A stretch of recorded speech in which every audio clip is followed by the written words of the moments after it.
وأخيراً وصلت فعاليات الرسم المنتظرة، فرصة للفنانين يورونا موهبتهم، والفايز ليه جايزة مسكرة زيه. لو جاهزين يلا نبدأ.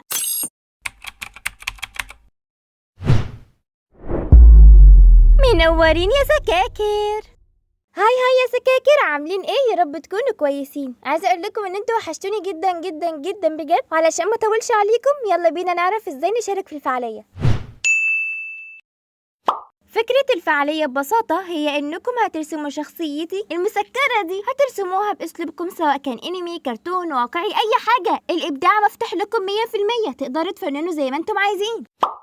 وبما ان الفعالية اساسها في سيرفر الديسكورد، فهي فعلا نزلت هناك. لما تدخلوا السيرفر في هناك روم اسمها ايفنت، هتلاقوا هناك الفعالية نازلة فيها كل الشروط اللي انتم محتاجينها، وكمان المكان اللي تبعتوا فيه الرسمة بتاعتكم. وهتلاقوها هنا كده بعلامة زرقاء كده مكتوب عليها فان ارت. هندخل هناك بس لازم نعمل تاج ايفنت عشان تتفعل او رسمتكم تتحسب. وطبعا لو الرسمة مسروقة أو معمولة بالاي أو فيها حاجة مش كويسة، دي مش هتتحسب وهتاخد انذار في السيرفر.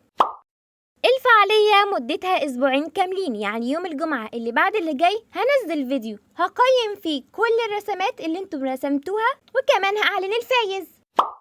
طب لو حد جه قال لي انا ما عنديش ديسكورد ومش هعرف انزله نهائي، هيعمل ايه؟ هيبعت الرسمه بتاعته في منتدى اليوتيوب ويعمل لي منشن ويعمل هاشتاج ايفنت. ولكن لازم تكونوا عارفين ان الاساس اللي هيتاخدوا الاول والعدد هيكمل منهم هم اللي هيكونوا في سيرفر الديسكورد، فلازم تدخلوه. لو حد بعت لي في التليجرام انستا رسمته مش هتتحسب، لازم يا اما في المنتدى او في الاساس اللي هو السيرفر عشان تتشاف الاول. وطبعا هسيب لكم لينك السيرفر في ديسكريبشن، يعني وصف الفيديو، واللي مش فاهم فانا عملت فيديو شرح للديسكورد فتروحوا تشوفوه.